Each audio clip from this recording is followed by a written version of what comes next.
நம்ம Ashwin sweets and snacks export பண்றதுக்கு 7373041434 மற்றும் www.ashwinsweets.com கான்டாக்ட் பண்ணுங்க. பாதாள சாக்கடை திட்டப்பணிகள் என சாலையை தோண்டி குடிநீர் குழாய்களை உடைத்து விடுகின்றன.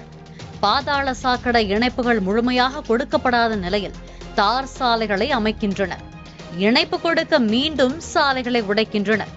இதுபோன்ற பணிகளால் மக்கள் வரிப்பணம் வீணாகி மாநகராட்சியின் செயல்பாடுகளும் தேக்கம் ஏற்படுகிறது என குற்றம் சாட்டுகிறார்கள் பொதுமக்கள். இப்படி ஒரே பகுதியில் 2 திட்டங்கள் செயல்படுத்தப்படுவதால் பிரச்சனைகளை சந்திக்கும் மக்கள் குறித்து பேசுகிறது இந்த செய்தி தொகுப்பு.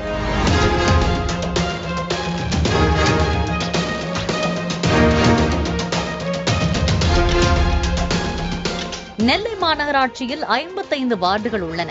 இதில் 55வது வார்டு தியாகராஜ நகர் விரிவாக்க பகுதியில் குமரேசன் நகர் உள்ளது.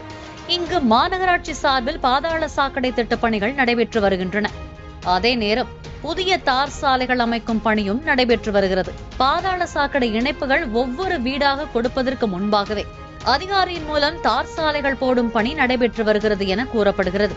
இதனால் இணைப்பு கொடுக்காத வீடுகளுக்கு இணைப்புகள் கொடுக்க புதிய தார் சாலைகளை உடைக்க வேண்டிய சூழல் ஏற்பட்டுள்ளது. அதையும் ஆங்காங்கே காண முடிகிறது.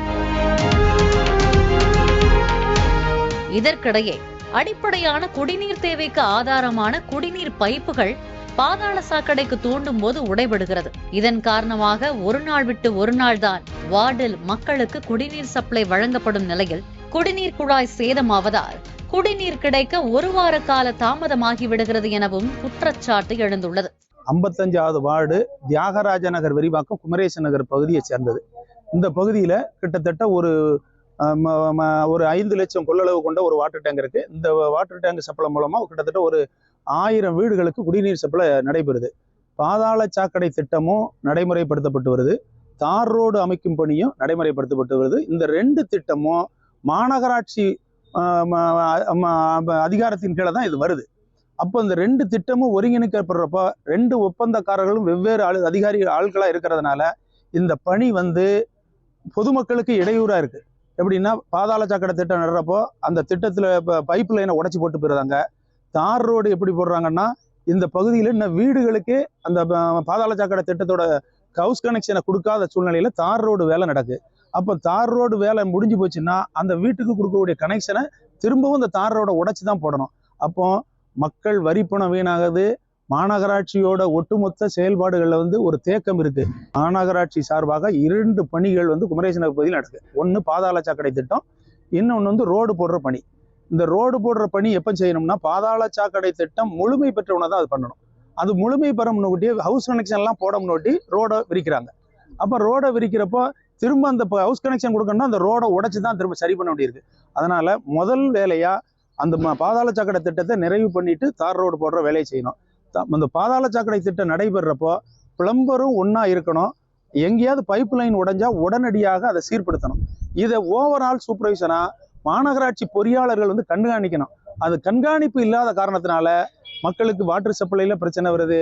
அந்த ரோடு போடுறதுல இது மாதிரி நடைமுறை சிக்கல்கள் வருது. அதனால மாநகராட்சி நிர்வாகம் இதை மாதிரி ஒரே ஏரியால 2 பணிகள் நடக்கிறப்ப தனி கவனம் செலுத்தி அந்த அதிகாரிகள் கோஆர்டினேஷன்ல நம்ம சூப்பர்வைஸ் பண்ணா மட்டும்தான் இந்த பணிகள்ல பாதிப்பு இல்லாம கொண்டு போக முடியும். இப்போ நீங்க குமரேசன் நகர் கிழக்கு வீதிக்கு போகக்கூடிய மெயின் லைன் உடைஞ்சு போச்சு. அந்த மெயின் லைன் உடைஞ்சதுனால தேவையில்லாம தண்ணி பூரா வீணா போகுது. அப்படி வீணா போறப்போ இந்த பகுதியில மேட்டு பகுதியில ஒரு 6 தெரு இருக்கு. இந்த 6 தெருக்கு போகக்கூடிய வாட்டர் சப்ளை வர மாட்டேங்குது. எனவே தார் சாலை மற்றும் பாதாள சாக்கடை பணிகள் ஒரே நேரத்தில் நடைபெறுவதால் இதனை கண்காணிக்க மாநகராட்சி பொறியாளர் களத்தில் இருக்க வேண்டும். குடிநீர் குழாய் உடைப்பு ஏற்பட்டால் சரி செய்ய பிளம்பர் ஒருவரும் பணிகளின் போது இருக்க வேண்டும் என குடியிருப்பு வாசிகள் கோரிக்கை விடுக்கின்றனர். இந்நிலையில் இதே வார்டில் 2 லட்சம் ரூபாய் செலவில் சட்டமன்ற உறுப்பினர் நிதியிலிருந்து சிறிய நீர்த்தேக்க தொட்டி கட்டப்பட்டது. கடந்த 13/6/2025 அன்று சட்டமன்ற உறுப்பினர் அப்துல் வகாப் திறந்து வைத்தார்.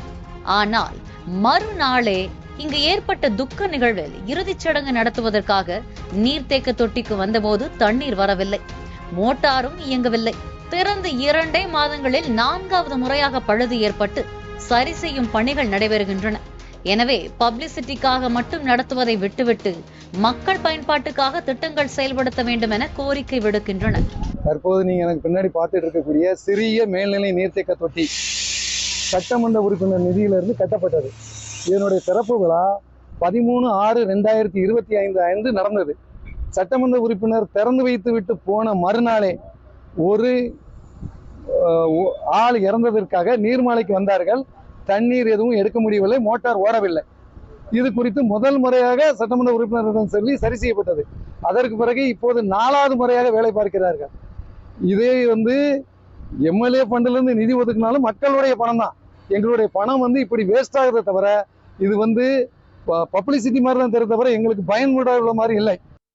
இதே குமரேசன் நகர் பகுதியில் கடந்த 2015-16 ஆண்டு அம்ரித் திட்டத்தில் திறந்து வைக்கப்பட்ட பூங்கா காலை மாலை அதிகமான மக்களின் பயன்பாட்டில் இருக்கிறது. ஆனால் பார்க்கில் குழந்தைகள் விளையாடும் உபகரணங்கள் நிறைய சேதமான நிலையில் இதுவரை மாநகராட்சியால் சரி செய்யப்படவில்லை. அதே நேரம் மாலையில் பெண்கள் பார்க்கில் நடக்க முடியாதவாறு மின் விளக்குகளும் எரிவதில்லை. இதனையும் சரி செய்ய மாநகராட்சி நிர்வாகம் நடவடிக்கை எடுக்க வேண்டும் என கோரிக்கை விடுக்கின்றனர். நகரில் உள்ள பொதுமக்கள் பயன்பாட்டில் உள்ள இந்த பார்க்கு அம்ரித் ஸ்கீம்ல 2015-16 வந்தது. பொதுமக்கள் நிறைய பேர் இந்த பார்க்கை பயன்படுத்திக்கிட்டே இருக்காங்க. காலையும் மாலையும் பயன்படுத்திக்கிட்டே இருக்காங்க. அதனால சின்ன சிறுவர் முதற்கொண்டு எல்லாருமே இந்த பார்க்கை பயன்படுத்திருக்காங்க. அந்த நிறைய உடைந்து கிடக்கிற விளையாட்டு சாமான்கள் கூட சரி பண்ணாம, நிறைய கோரிக்கை கூட சரி பண்ணாம இருக்கிறாங்க. லைட் இல்லாத நேரத்துல பெண்கள் இந்த பார்க்ல உட்கார முடியாது, சிறுவர்களும் விளையாட முடியாது. அந்த இருட்டாயாச்சுன்னா இந்த பார்க்ல யாரும் இருக்க முடியாத சூழ்நிலையில இருக்குது. அதனால கார்பரேஷன் தயவு செய்து இந்த பார்க்க நல்லா மெயின்டைன் பண்ணி பொதுமக்கள் பயன்பாட்டுக்கு கொண்டு வரணும். பாலிமர் செய்திகளுக்காக நெல்லை செய்தியாளர் நாகராஜ். நம்ம Ashwin sweets and snacks export பண்றதுக்கு 7373041434 மற்றும் www.ashwinsweets.com கான்டாக்ட் பண்ணுங்க. பிளே ஸ்டோர் மற்றும் ஆப் ஸ்டோரில் இருந்து பாலிமர் செயலியை QR கோடு மூலம் பதிவிறக்கம் செய்யுங்கள். செய்திகளை உடனுக்குடன் பெறுங்கள்.